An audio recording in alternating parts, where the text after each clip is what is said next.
a YouTube creator with 40,000 subscribers. I'm Atka, a dentist living in the UK. Just quit YouTube. This is not clickbait, but it's also not a decision that I've made lightly. And honestly, I think it was a pretty smart move. This video will be my last video on this channel. I have so many thoughts on this video. This isn't about burnout. This is about strategy, seasons of life, and knowing when YouTube has served its purpose. We're diving deep into her journey because there are lessons here that can completely change how you approach your own channel. Ladies, class is in session.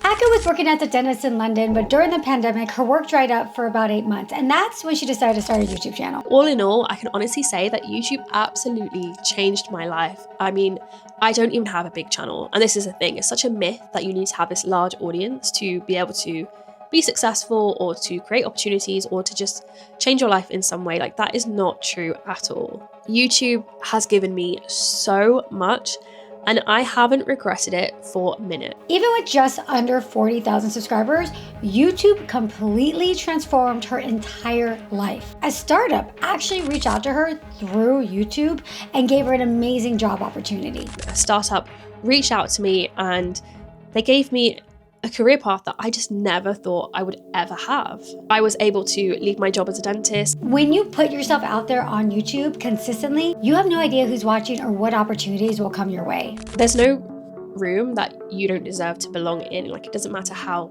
big or small you are, like, you can help yourself get into any room you want to be just by trying and putting yourself out there. And that is the power of YouTube. You're creating opportunities that you never expected. So why would somebody walk away from this success? I want to say from the get-go that it's not burnout. This is not that.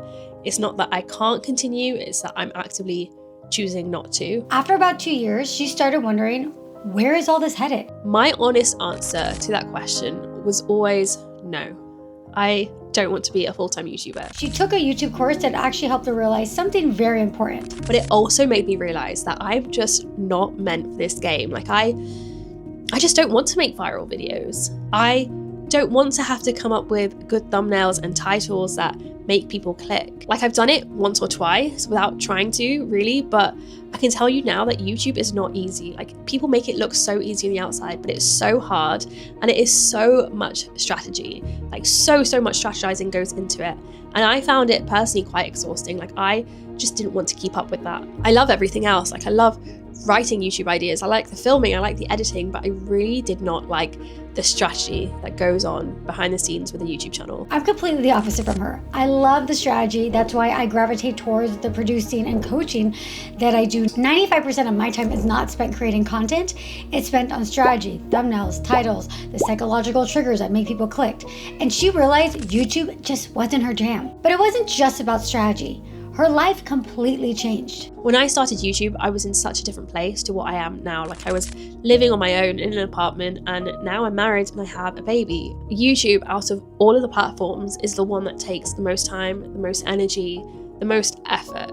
It's definitely probably the most rewarding platform, but it requires so much of you. And right now, I just don't have any of that to give. Her priorities shifted after having a baby. YouTube served its purpose in a specific season of her life as a stepping stone to building a startup providing dental access to underserved communities, an opportunity she probably wouldn't have had without her channel. There's two types of people on YouTube, and Atka explained it really well. So if they were business first, they started off with a business or have a business, and they use their content or they use their platform to funnel people into their business. And because of that, they have this really clear strategy.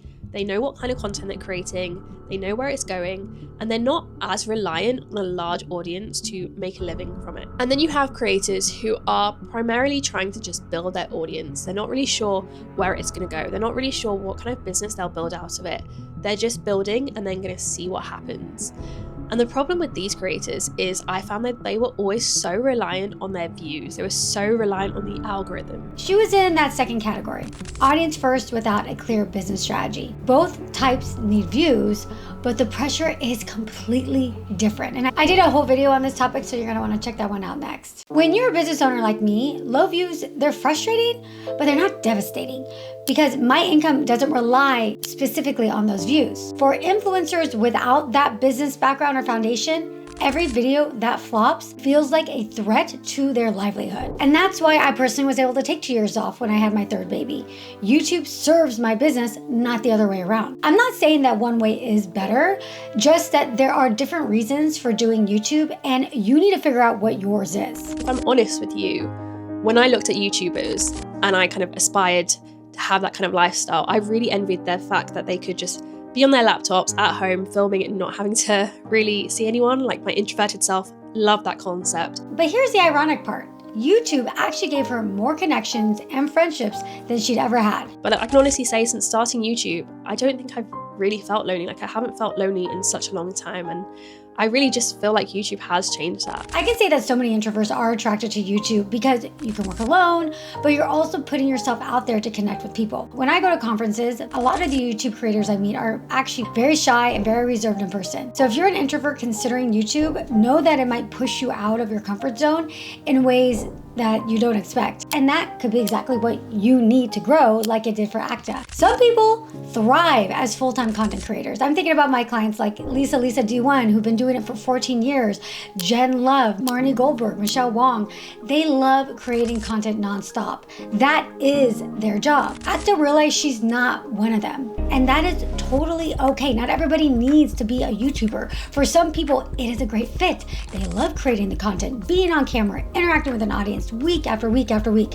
If that's not for you, then maybe YouTube isn't the best fit, and that's okay. Since telling some people that I want to quit YouTube, I've had some people say, like, you know, you've just worked so hard on this, you've built it to such a good amount, it's such a great achievement, like, how could you let it go? But honestly, like, I walked away from being a dentist. Like, I've done that before. I don't believe you should work on things for those things to then become your cage. I think they should become the building blocks that help you to grow even further. This is something I've seen with creators like Anna Bay, Eleanor Neal, Sierra Soltzi, and I covered them in other videos. They build something successful and then they feel trapped by it. She quit at just under 40,000 subscribers, but I think she quit smart. Her dental background plus her YouTube experience are now building blocks for her new dental access business. Nothing that she did or experienced was wasted. So that's it. YouTube for Atka was a means to an end, but the journey gave her so many gifts. She overcame her social anxiety and built genuine friendships. She gained the confidence to know there's no room she doesn't deserve to be in. YouTube opened up doors that she never expected, like that startup job that completely changed her career path. It helped her transition away from a dental career that felt like golden handcuffs into entrepreneurship. But most importantly, it showed her what she was truly capable of and gave her the building blocks for her next chapter in life. Even though she's walking away, YouTube served its purpose perfectly. It was a bridge from one life to another, and now she's using everything she learned, the confidence, the connections, the business skills, to build something that truly lights her up. That's the power of approaching YouTube strategically. It doesn't have to be forever, but it can change everything. So what's next? If you're serious about YouTube and you want to approach it strategically, I'd love to have you in my next YouTube bootcamp for women entrepreneurs and creatives. I'm also hosting a live YouTube class where I'm talking all about how to use AI for your YouTube channel. All of the links for that are going to be below. What resonated most with her story with you? Are you team YouTube as a business tool or team content creator for life? Let me know in the comments. Keep shining, keep creating, and most importantly, keep being you. Mwah.